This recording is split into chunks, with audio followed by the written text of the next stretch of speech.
રાજકોટમાં ગેમ ઝોનની ઘટનામાં 27 મૃતકોની ઓળખ. તમામના ડીએનએ ટેસ્ટ કરતા અત્યાર સુધી 27 મૃતકોના ડીએનએ સેમ્પલ મેચ થયા. 26 મૃતદેહોને પરિવારને સોંપાયા.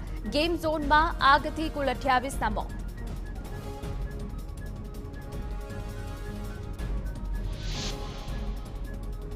રાજકોટ પોલીસ કમિશનર બ્રજેશ ઝાએ લીધી સિવિલની મુલાકાત. ડીસીપી એસીપી સાથે મળી પરિસ્થિતિનો તાગ મેળવ્યો. પોલીસ કમિશનરે પરિવાર સાથે વાત કરી ઝડપી તપાસ અને યોગ્ય ન્યાયની ખાતરી આપી. રાજકોટમાં ગેમ ઝોન અગ્નિકાંડ બાદ કડક કાર્યવાહી. ક્રાઇમ બ્રાન્ચે 8 ગેમ ઝોનના સંચાલકો સામે નોંધી ફરિયાદ. લાયસન્સ અથવા એનઓસી વગરના ગેમ ઝોનના સંચાલકો પર નોંધાઈ ફરિયાદ. રાજ્ય સરકારે આદેશ કરતા તપાસ બાદ પોલીસી કાર્યવાહી.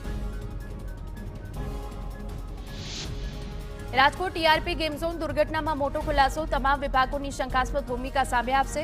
આરોપી યુવરાજસિંહે પોલીસ પાસે રેસવે એન્ટરપ્રાઇઝના નામે ટિકિટ બુકિંગ માટે મંજૂરી માંગી હતી. પોલીસે ટિકિટ બુકિંગની મંજૂરી આપી નકલ રવાના કરી હતી. ચીફ ફાયર ઓફિસર આઈવી ખેરનું પણ જુઠ્ઠાણું સામે આવ્યું છે. બનાવના દિવસે ચીફ ફાયર ઓફિસરે કોઈ મંજૂરી ન માંગી હોવાનું કહ્યું હતું. અગ્નિકાંડ મુદ્દે કોંગ્રેસે કલેક્ટર કચેરીએ વિરોધ કર્યો. જવાબદારોને જેલ ભેગા કરવાની માંગ સાથે સૂત્રોચ્ચાર કરાયા. ગેમ ઝોનમાં પેટ્રોલનો જથ્થો ક્યાંથી આવ્યો સહિતના મુદ્દે તપાસની માંગ. રાજકોટની અનેક શાળાઓમાં ઉપરના માળે ગેરકાયદેસર પતરાના શેડ ઉભા કર્યાની પણ રજૂઆત કરાઈ.